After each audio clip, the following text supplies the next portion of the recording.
আপনারা জানেন আজকে রাত 2টার সময় আমাদের মাননীয় অ্যাডভাইজার জাপান সফরে যাচ্ছেন। এটা খুবই আমাদের জন্য ইম্পর্টেন্ট একটা ভিজিট।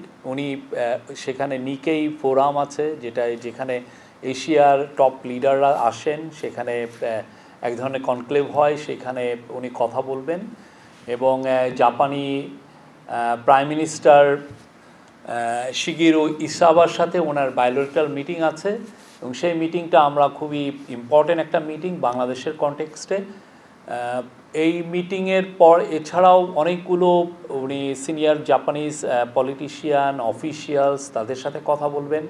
জাইকা এবং জেট্রো আপনারা জানেন এটা খুবই জাপানের খুবই ইম্পর্টেন্ট ডেভেলপমেন্ট এজেন্সি, তাদের যে প্রধানদের সাথে ওনার মিটিং হবে এবং এছাড়া উনি দুইটা খুবই ইম্পর্টেন্ট সেমিনারে অ্যাটেন্ড করবেন, ওইখানে কথা বলবেন। একটা হচ্ছে যে হিউম্যান রিসোর্সের উপরে একটা সেমিনার হবে, সেটার উপরে পুরোটাই ফোকাস হচ্ছে যে জাপানে কিভাবে বাংলাদেশি ম্যান পাওয়ার আরও স্কিল ম্যান পাওয়ার পাঠানো যায় এবং সেই অনুযায়ী আমাদের যেটা কালকে আপনারা দেখেছেন যে চিফ অ্যাডভাইজার নাগরিক সেবার যে মিটিংটা ছিল সেই মিটিংয়ে বলেছেন যে 1 লক্ষ আমাদের টার্গেট হচ্ছে 1 লক্ষ বাংলাদেশিকে জাপানে পাঠানো, কিন্তু সেইটা কিভাবে পাঠানো হবে এবং এটা কত দ্রুত পাঠানো যায় এটার জন্য তাদের সাথে কথা হবে। এটা নিয়ে অনেক এই ক্ষেত্রে আমাদের যে কোথায় কোথায় সমস্যা আছে সেগুলো কিভাবে খুব দ্রুত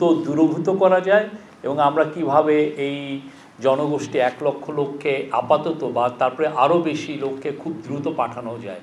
তো একটা বড় জায়গা আইডেন্টিফাই করা হয়েছে যে ল্যাঙ্গুয়েজ ট্রেনিং, যে দেখা যাচ্ছে যে আমাদের এখান থেকে যারা যাচ্ছেন জাপানে তারা যে ল্যাঙ্গুয়েজটা ট্রেনিং করে যাচ্ছেন সেটা ইনঅ্যাডিকুয়েট এবং ফলে তারা খুব স্কিল লেবার হিসেবে স্কিল ওয়ার্কার হিসেবে কাজ পাচ্ছেন না।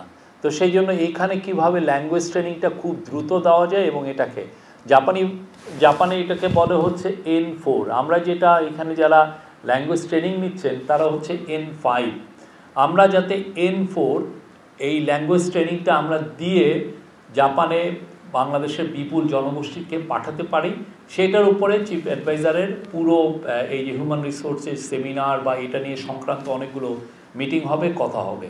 এটা খুবই মানে এটা একটা ওনার প্রায়োরিটি এরিয়া, এই জায়গাটা উনি স্ট্রেস দিয়েছেন যে এই জায়গাটা এক্সপ্লোর করা এবং কীভাবে, এবং অনেক ক্ষেত্রে দেখা যাচ্ছে যে এরকম এটার জন্য উনি একটা অলরেডি টাস্ক ফোর্স করেছেন, এই টাস্ক ফোর্সটা কাজ করছে এবং সেক্ষেত্রে একটা জিনিস আইডেন্টিফাই করা হয়েছে যে আমাদের জাপানিজ ল্যাঙ্গুয়েজ ট্রেনার অত বেশি নাই, যে হঠাৎ করে আমি যে স্কেলটা বাড়াবো যে খুব দ্রুত 1 লক্ষ লোককে ল্যাঙ্গুয়েজ ট্রেনিং দিয়ে যে পাঠানো, এই ট্রেনার আমাদের নাই। তো ট্রেনার কি বাইরের থেকে আনা লাগবে কিনা বা জাপান আরও ট্রেনার পাঠাবে কিনা বা আমাদের আশেপাশের দেশ কিছুটা আমরা দেখেছি যে নেপালে বেশ কিছু ভালো ট্রেনার আছে, তো আশেপাশের দেশ থেকে আমরা আনবো কিনা বা এটাকে কিভাবে স্কেল আপ করা যায় সেই বিষয়টা ওনার এই ট্যুরে খুবই বড় রকমের এমফাসিস পাবে।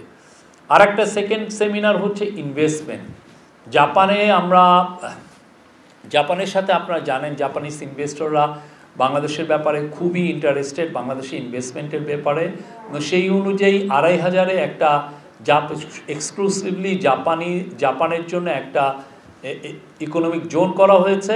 সেই ইকোনমিক জোনে যাতে আরও বেশি জাপানিজ ইনভেস্টর আসেন এবং তাদের জন্য কি কি ফ্যাসিলিটি দেওয়া যায় সেটার উপরে উনি কথাবার্তা বলবেন। ওই যেই সেমিনারটা হবে সেখানে আমরা আশা করছি 300-র মতো জাপানিজ ইনভেস্টর থাকবে, তাদের উদ্দেশ্যে প্রফেসর ইউনূস কথা বলবেন এবং অনেক ক্ষেত্রে কারোর সাথে আরও বেশি আমরা এক্সটেন্সিভ মিটিং হওয়ার সম্ভাবনা আছে।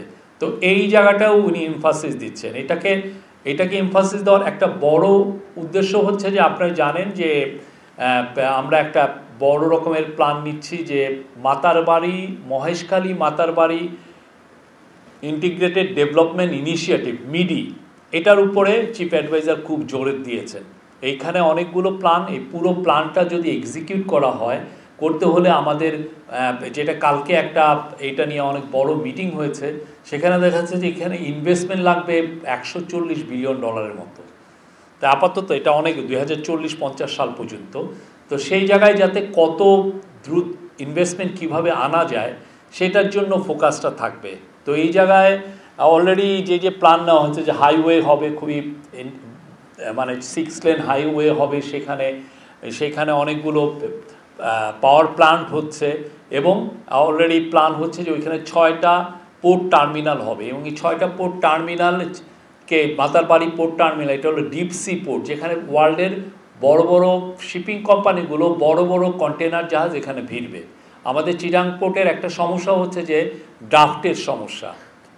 11-12 মিটারের বেশি চিটাং পোর্টের থেকে আমরা ড্রাফট পাই না, মানে যেই জাহাজটা যত দূর নিচে পর্যন্ত যেতে পারে। তো এই মাতারবাড়ির একটা বড় অ্যাডভান্টেজ হচ্ছে যে এখানে যে সমস্ত জাহাজের ড্রাফট 20 মিটার তারাও এখানে এসে ভিড়তে পারবেন। তো সেই জন্য এটার জন্য বড় বড় জাহাজ, ফলে আমাদের যেটা হবে যে আমরা তখন মাতারবাড়ি ডিপসি পোর্টকে যদি 6টা টার্মিনাল যখন তৈরি হয়ে যাবে, আমাদের আর বাংলাদেশ থেকে এটা সিঙ্গাপুরে আর আমাদের প্রোডাক্ট পাঠানো লাগবে না, যে ওইখান থেকে আবার বিভিন্ন বড় বড় পোর্টে যে পাঠানো, এটা এখন ডাইরেক্ট মাতারবাড়ির থেকে হবে। তো আমাদের চিফ অ্যাডভাইজারের প্ল্যান হচ্ছে মাতারবাড়িকে ঘিরে মাতারবাড়ি মহেশখালীকে একটা নিউ সিঙ্গাপুরে টার্ন করা। আপনারা জানেন সিঙ্গাপুর কিভাবে চেঞ্জ হয়েছে, একটা পোর্টকে ঘিরে সিঙ্গাপুর চেঞ্জ হয়ে গেছে। সিমিলারলি দুবাই একইভাবে ট্রান্সফর্ম হয়েছে। তো এই মাতারবাড়ি মিডিতে উনি চাচ্ছেন যে একটা সিটি, একটা প্ল্যানেড একটা সিটি হবে, এখানে একটা অনেকগুলো পাওয়ার প্ল্যান্ট থাকবে, ওইখানে লজিস্টিক হাব হবে, ম্যানুফ্যাকচারিং হাব হবে এবং এনার্জি হাব হবে।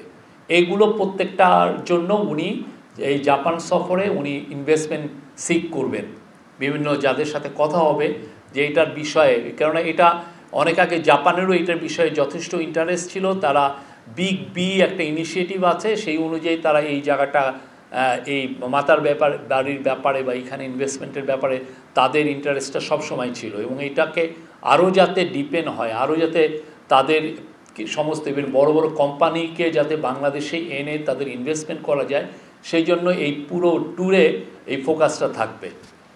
মাতারবাড়ি ঘিরে আরও মানে পুরো এটার সাথে মাতারবাড়ি যখন ডেভেলপ হবে, অ্যাট দ্য সেম টাইম কক্সবাজারও ডেভেলপমেন্ট হবে। কক্সবাজার অলরেডি দেখেছেন যে আমাদের গভর্নমেন্ট খুব দ্রুত কক্সবাজারের এয়ারপোর্টটাকে ইন্টারন্যাশনাল এয়ারপোর্টে ট্রান্সফর্ম করছে, যাতে যারা ইনভেস্টর তারা বাংলাদেশে সরাসরি কক্সবাজারে এসে নামবেন, নেমে তারা মাতারবাড়ি বা মিডি যে এরিয়া সেখানে এসে তাদের জায়গায় চলে যে আবার মানে তাকে চিটাগাং বা ঢাকায় আসতে হবে না, উনি সরাসরি অপারেট করবেন কক্সবাজার থেকে। তো এটা আমরা এই ধরনের একটা প্ল্যান আছে। তো সেই জন্য বিশাল ইনভেস্টমেন্ট দরকার।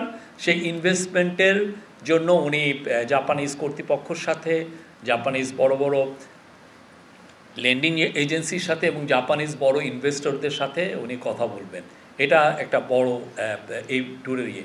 আর এখানে বায়োলেটারাল বিষয়ে যেটা আছে যে আমরা এক্সপেক্ট করছি বিটুইন 500 থেকে 750 মিলিয়ন ডলার বা আপ টু $1 বিলিয়ন মতো আমরা সাপোর্ট এক্সপেক্ট করছি জাপানের থেকে।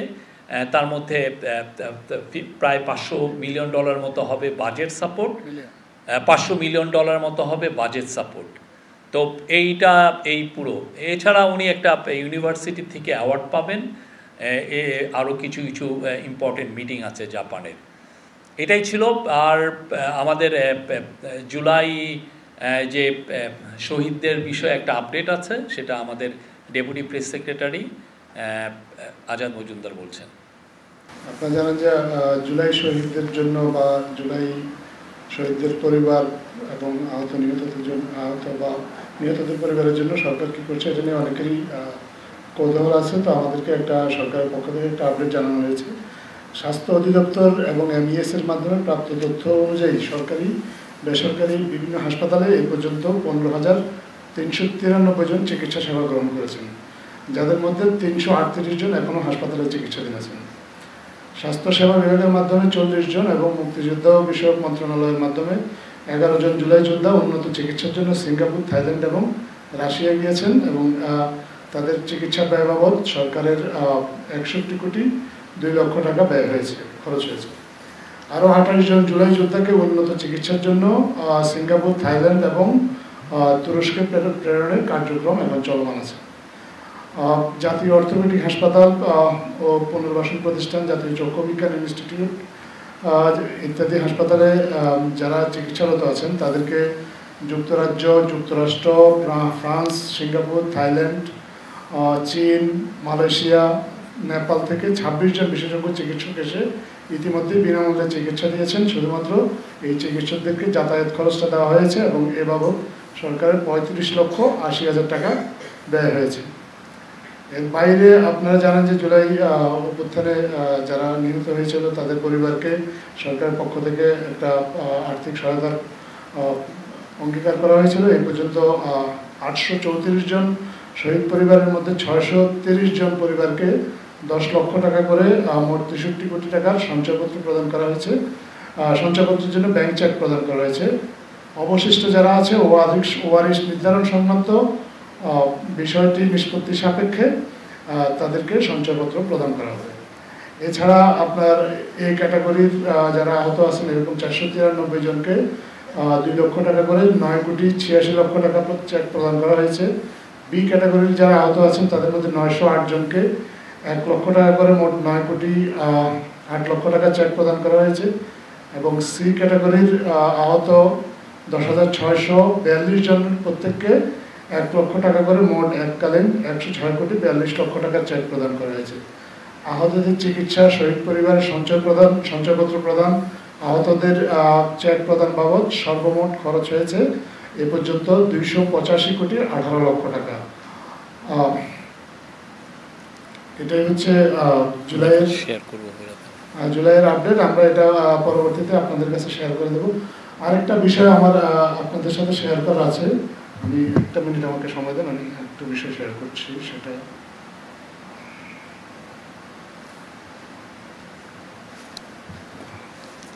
আপনারা জানেন যে আগামী 1 জুন বাংলাদেশ ও চীন সরকারের যৌথ উদ্যোগে আগামী 1 জুন তারিখে দিনব্যাপী China Bangladesh conference on investment trade শীর্ষক একটা সম্মেলন অনুষ্ঠিত হতে যাচ্ছে। এই সম্মেলনে প্রায় 100টি চাইনিজ প্রতিষ্ঠানের 250 জন বিনিয়োগকারী ও ব্যবসায়ী অংশগ্রহণ করবে, যাদের মধ্যে ফরচুন 500 অন্তর্ভুক্ত 6-7টি প্রতিষ্ঠানের শীর্ষ কর্মকর্তা রয়েছেন। এছাড়াও চীনের 4টা চেম্বার অফ কমার্সের শীর্ষ প্রতিনিধিগণ উপস্থিত থাকবেন। বাংলাদেশে এই প্রথম এত বৃহৎ সংখ্যক চাইনিজ বিনিয়োগকারী ও ব্যবসায়ী একযোগে বাংলাদেশ সফর করে আসছেন। উল্লেখযোগ্য যে এটা এর আগে আমাদের যে এপ্রিলে যে বিনিয়োগ সম্মেলন হয়েছিল তারই ধারাবাহিকতায় এই বিনিয়োগ সম্মেলনটি হচ্ছে। এই চাইনিজ বিনিয়োগকারীরা এসেছেন এবং এই যে সম্মেলনটা হবে চাইনিজ বিনিয়োগকারীদেরকে নিয়ে, এই সম্মেলনের উদ্বোধনী দিনে আমাদের প্রধান অতিথি হিসেবে উপস্থিত থাকবেন মাননীয় প্রধান উপদেষ্টা প্রফেসর মোহাম্মদ ইউনুস এবং ওনার সাথে বিশেষ অতিথি হিসেবে উপস্থিত থাকবেন চীনের বাণিজ্য মন্ত্রী ওয়াং ওয়েনতাও। এটার এই চাইনিজ যে এই বিনিয়োগকারীরা আসছেন এটা আসলে যৌথভাবে ওনাদেরকে হোস্ট করছে বেজা এবং বিডা। ধন্যবাদ। এইটুকুই আমার কাছে আপডেট আছে। এখন আপনাদের যদি কোনো প্রশ্ন থাকে। না, আরেকটা বিষয় সেটা হচ্ছে যে অলরেডি মিডি মানে মাতারবাড়ি মহেশখালী ইন্টিগ্রেটেড ডেভেলপমেন্ট ইনিশিয়েটিভে যেটা যে 6টা যে টার্মিনাল হবে ইনিশিয়ালি, সেটা অলরেডি সৌদি আরবিয়ান একটা port company, port management company, red sea gateway, তারপরে আবুধাবি পোর্টস, ডিপি ওয়ার্ল্ড এই সহ অনেকে ইনভেস্টমেন্ট করার আশা করেছে, আগ্রহ দেখিয়েছেন। আর পেট্রোনাস এবং আরামকো হচ্ছে পৃথিবীর লার্জেস্ট পেট্রোকেমিক্যাল কোম্পানি, তারা সেখানে একটা বড় রিফাইনারি, ওয়েলের রিফাইনারি করার, পেট্রোকেমিক্যাল কমপ্লেক্স করার ইন্টারেস্টটা শো করেছেন। তো এছাড়া জাপানিজ কোম্পানি জেরা এবং অন্যান্য পেট্রোনাস এবং বেশ কিছু কোম্পানি যারা ইভেন মিডল ইস্টের কিছু কোম্পানি তারা ওইখানে ল্যান্ড বেস FSRU যেটার মাধ্যমে এলএনজি মানে এলএনজি টার্মিনাল করারও আগ্রহ প্রকাশ করেছেন। তো এটা ছিল। তো এছাড়া পুরো আমাদের ERD আমাদেরকে যেটা দিয়েছে সেটা হচ্ছে যে পুরো মাতারবাড়িকে একটা ইন্ডাস্ট্রিয়াল এবং লজিস্টিক্স হাব করতে হলে ইনিশিয়ালি আমাদের $18 বিলিয়ন লাগবে। এই $18 বিলিয়ন আমরা মানে এইটা কি আমরা চেষ্টা করব যে এটা যাতে ডিসকাশনে আসে বা এই পুরো ভিজিটে এটা নিয়ে কথাবার্তা হয়, এটার একটা ইচ্ছা আছে। আর কক্সবাজারের ডেভেলপমেন্টের জন্য $2.5 বিলিয়ন এবং একটা ইন্টিগ্রেটেড কানেক্টিভিটি ইনফ্রাস্ট্রাকচার করার জন্য $3.3 বিলিয়ন। তো এই টোটাল ইনভেস্টমেন্ট রিকোয়ারমেন্ট এই পুরো জায়গায় আপাতত হচ্ছে $28.965 বিলিয়ন, মানে প্রায় $29 বিলিয়ন। তো এগুলো নিয়ে কিছু প্রজেক্ট নিয়ে, সবগুলো না, কিছু প্রজেক্ট নিয়ে যেগুলো খুবই দরকার, এসেনশিয়াল রাইট নাও, সেগুলো নিয়ে জাপানিজ যেগুলো ডেভেলপমেন্ট এজেন্সিস আছে সেগুলোর সাথে তাদের সাথে কথা হবে। তো আমরা আশা করছি এটা খুবই ফ্রুটফুল একটা ভিজিট হবে। চিফ অ্যাডভাইজার 31শে মে দেশে ফিরে আসবেন। আমরা আশা করছি যে প্রায় $500 মিলিয়ন আসবে বাজেট সাপোর্ট, যেটা সরাসরি বাজেটে ইনক্লুড হবে। তারপরে আমাদের বাজেটে যেগুলো রিকোয়ারমেন্ট সেই জায়গায় এটা স্পেন্ডিংটা হবে। আর $250 মিলিয়ন আমরা সাপোর্ট আশা করছি রেলওয়ের জন্য, এইটা আশা করছি যে 250, বাকিটা অন্যান্য খাতের থেকে আসবে। তো আমরা এই দুইটা জায়গায় আমরা আশা করছি যে প্রায় $750 বা $700 মিলিয়ন আসবে, বাকিটা অন্যান্য খাতে। আপনারা জানেন 7টা MOU হবে, কালকে অলরেডি আমাদের ফরেন মিনিস্ট্রি এই বিষয়ে জানিয়েছেন। আমি আগেই স্পেসিফিক কী বিষয়ে আলোচনা হবে এটা আমি এখনই বলতে পারছি না, বাট একটা জিনিস যেটা হবে যে জাপানের সাথে আমাদের যে রিলেশনশিপ, জাপান জানেন আপনি বাংলাদেশের লার্জেস্ট বায়োলেটারাল ডোনার, বিভিন্ন ডেভেলপমেন্ট প্রজেক্টে তাদের প্রচুর ইনভেস্টমেন্ট আছে। তা আমাদের সাথে তাদের সম্পর্কটা আরও সুগভীর হবে, এটা নতুন উচ্চতায় যাবে এই ভিজিটের মাধ্যমে, এইটুকু আমি বলতে পারি।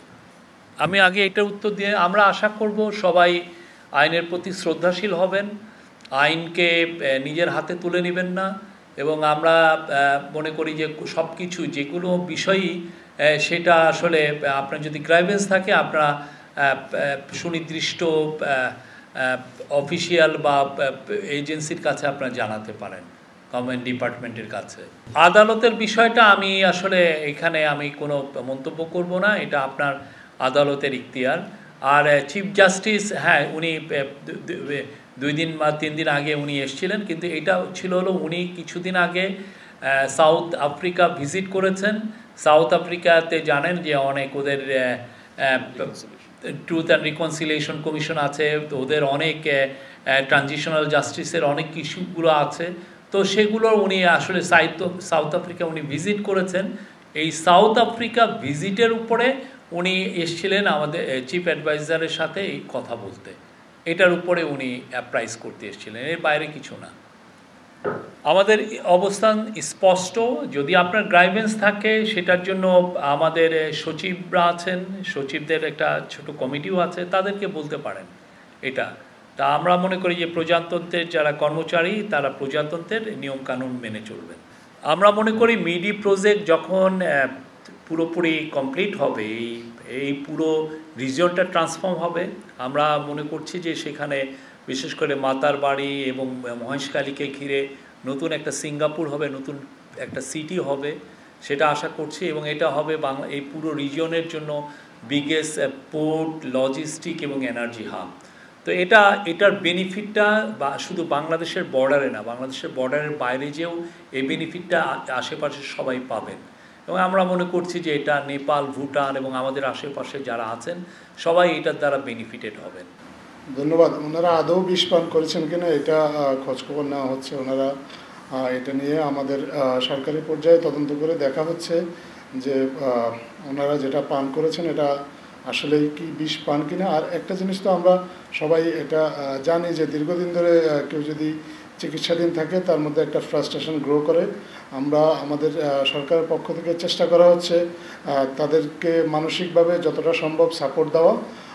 তারপরেও কারোর মধ্যে যদি কোনো ফ্রাস্ট্রেশন থাকে আমরা মনে করি যে সরকারের যারা সংশ্লিষ্ট দায়িত্বশীল আছেন তারা এ বিষয়ে আরও যত্নবান হবেন এবং তাদেরকে যত বেশি সম্ভব মানসিকভাবে সমর্থন জুগিয়ে যাবেন। ধন্যবাদ।